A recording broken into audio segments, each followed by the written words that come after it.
My name is Fernanda Oliveira. Today I will present a short paper called Games for the Cognitive Assessment of Older Adults, which I wrote together with James Garcia and Valerie Gay. We are from the University of Technology, Sydney. This is the outline of this presentation.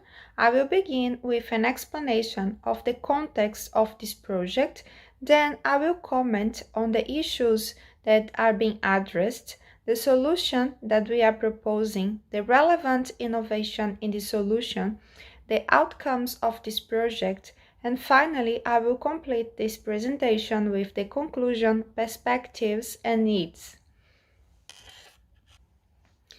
Cognitive screening instruments are used to diagnose neurocognitive disorders.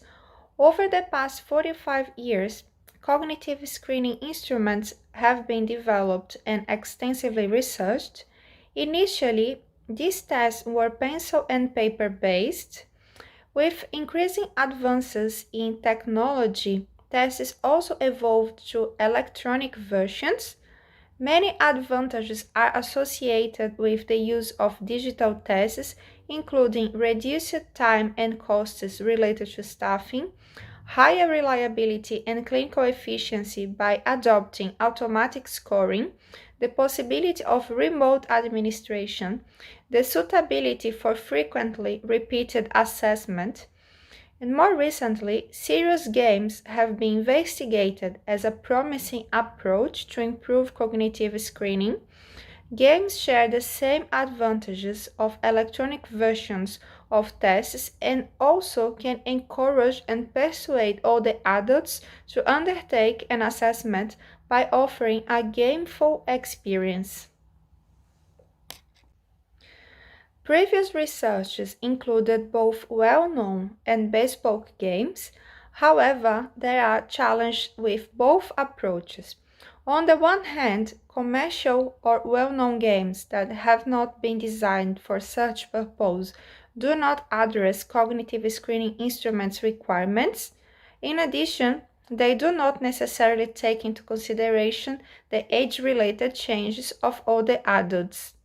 On the other hand, bespoke games offer the freedom to include any design requirements, but often at the cost of fun and engagement. The design and development of ideal games remain an open challenge. To address this open challenge, we propose Cogworld Travel, a serious game that screens for the signs of neurocognitive disorders in older adults.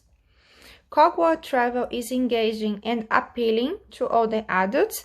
We use slower-paced game mechanics with some intellectual challenge, as many older adults present difficulties in hearing, vision, cognition, or mobility. The game is designed using great color contrast, adapting the font size, reducing the complexity for movement control, and avoiding cognitive load.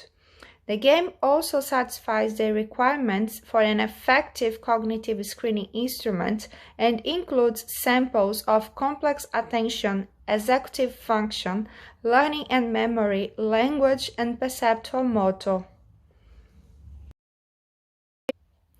Cogworld Travel goes beyond the infusion of game-like mechanics in digital tests.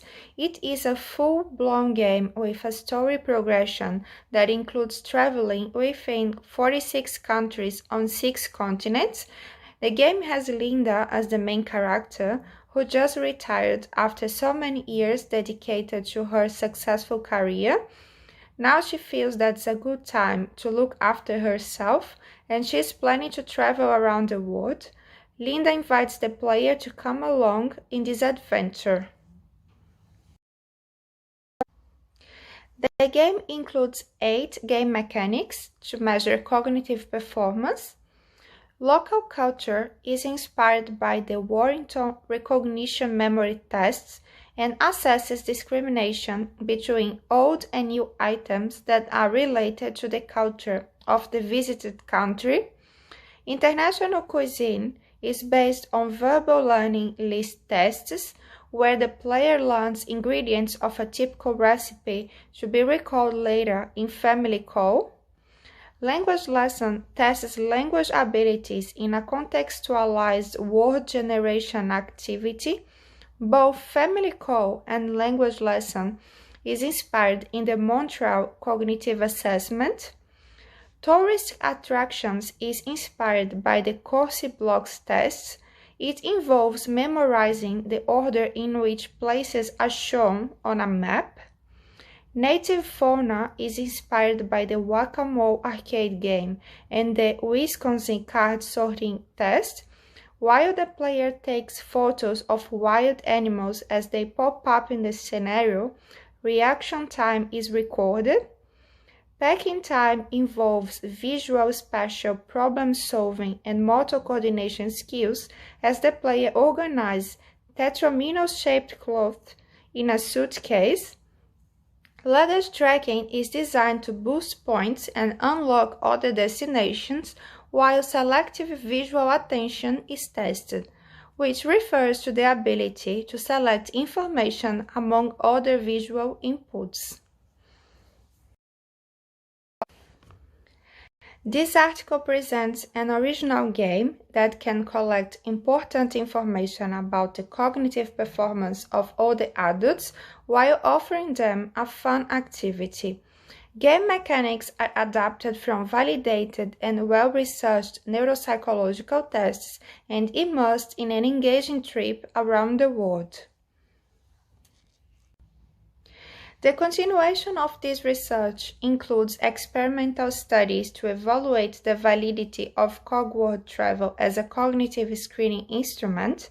The definition of psychometrical properties is needed so that the game can be incorporated in practices for detecting neurocognitive disorders. In addition, it's of paramount importance the analysis of the acceptance of the game by all the adults so that we can identify what motivates them. Thank you for listening. If you have any questions or comments, please feel free to contact me via email or LinkedIn. Have a nice day.